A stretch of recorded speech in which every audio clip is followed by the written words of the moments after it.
Hi friends, paneer paratha ಮಾಡೋಣ ಬನ್ನಿ friends.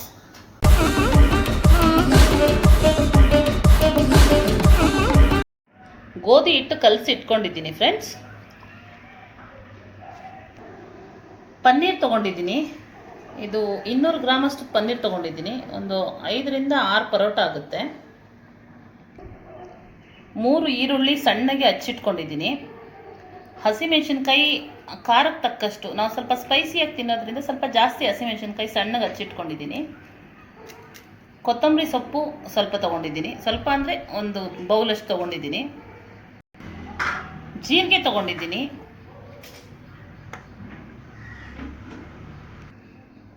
Ajwain ಓಂಕಾಳು ತೊಗೊಂಡಿದ್ದೀನಿ.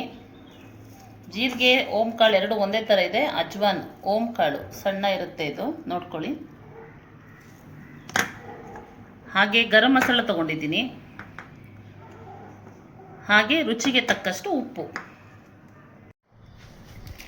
ಈಗ ಒಂದು ಬೌಲ್ಗೆ ಈರುಳ್ಳಿ, ಹಸಿಮೆಣಸಿನ್ಕಾಯಿ, ಕೊತ್ತಂಬರಿ ಸೊಪ್ಪು ಎಲ್ಲ ಹಾಕ್ಕೋತೀವಿ ಮಿಕ್ಸ್ ಮಾಡೋಕ್ಕೆ. ಪನ್ನೀರು ಸಣ್ಣಗೆ ತುರಿದಿಟ್ಕೊಂಡಿದ್ದೀನಲ್ಲ, ಆ ಪನ್ನೀರು ಹಾಕ್ಕೋತಾ ಇದ್ದೀನಿ. ಗರಂ ಮಸಾಲ ಹಾಕ್ಕೋತಾ ಇದ್ದೀನಿ 1 ಟೀ ಸ್ಪೂನಷ್ಟು. ಅಜ್ವಾನ್ ಹಾಕ್ಕೋತಾ ಇದ್ದೀನಿ 1.5 ಟೀ ಸ್ಪೂನಷ್ಟು. ಜೀರಿಗೆ ಹಾಕ್ಕೋತಾ ಇದ್ದೀನಿ 1 ಟೀ ಸ್ಪೂನಷ್ಟು.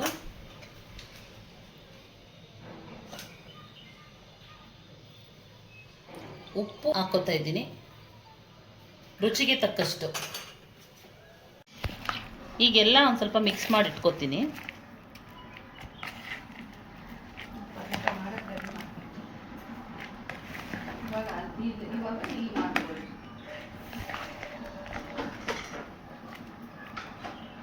ಇದು ರೆಡಿ ಇದೆ. ಈಗ ಪರೋಟಾಗೆ ರೆಡಿ ಮಾಡ್ಕೊತಾ ಇದ್ದೀವಿ. ಸೊ ಚಪಾತಿ ಥರ ಲಟ್ಟಿಸ್ಕೋಬೇಕು, ಒಂದು ಮೀಡಿಯಂ ಸೈಜಿಗೆ.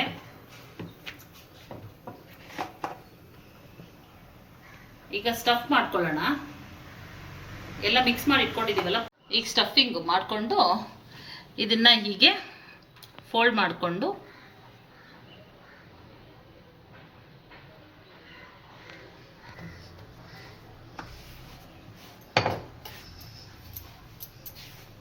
ಈಗ ಸಾಫ್ಟಾಗಿ ಚಪಾತಿ ಥರ ಲಟ್ಟಿಸ್ಕೊಳ್ಳೋಣ. ತುಂಬ ಟೇಸ್ಟಿ ಆ್ಯಂಡ್ ಹೆಲ್ದಿಯಾಗಿರುತ್ತೆ.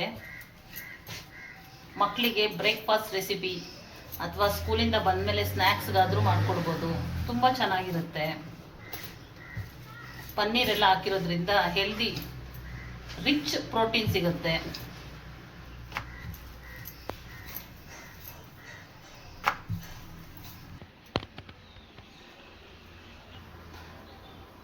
ತವಾ ಕಾದಿದೆ, ಈಗ ಹಾಕ್ಕೊಂಡಿದ್ದೀವಿ.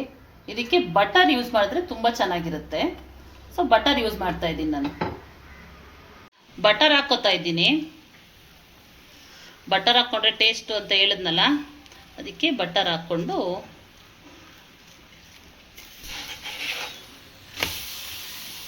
ಎರಡೂ ಸೈಡಲ್ಲೂ ಬಟರ್ ಹಾಕ್ಕೋತೀನಿ.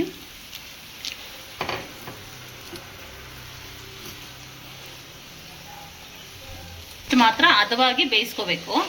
ಇದೀಗ ರೆಡಿ ಇದೆ, ತೆಗಿತಾ ಇದ್ದೀನಿ. ಒಂದು ಟಿಶ್ಯೂ ಪೇಪರ್ ಹಾಕ್ಕೊಂಡು ಟಿಶ್ಯೂ ಮೇಲೆ ಹಾಕ್ಕೋತೀನಿ ತಟ್ಟೆಗೆ. ಈಗ ರೆಡಿ ಇದೆ ಪರೋಟ ಮೇಲೆ ಸ್ವಲ್ಪ ಬಟರ್ ಹಾಕ್ಕೊಂಡಿದ್ದೀನಿ. ಮೊಸರು ಜೊತೆ ತಿಂತಾ ಇದ್ರೆ ಸೂಪರ್ ಕಾಂಬಿನೇಷನ್ನು. ಸೂಪರ್ ಟೇಸ್ಟಿ ಹಾಗೂ ರಿಚ್ ಪ್ರೋಟೀನ್ ತುಂಬಿರುವಂಥ ಪನ್ನೀರ್ ಪರೋಟ ಸವಿಯಲು ಸಿದ್ಧ.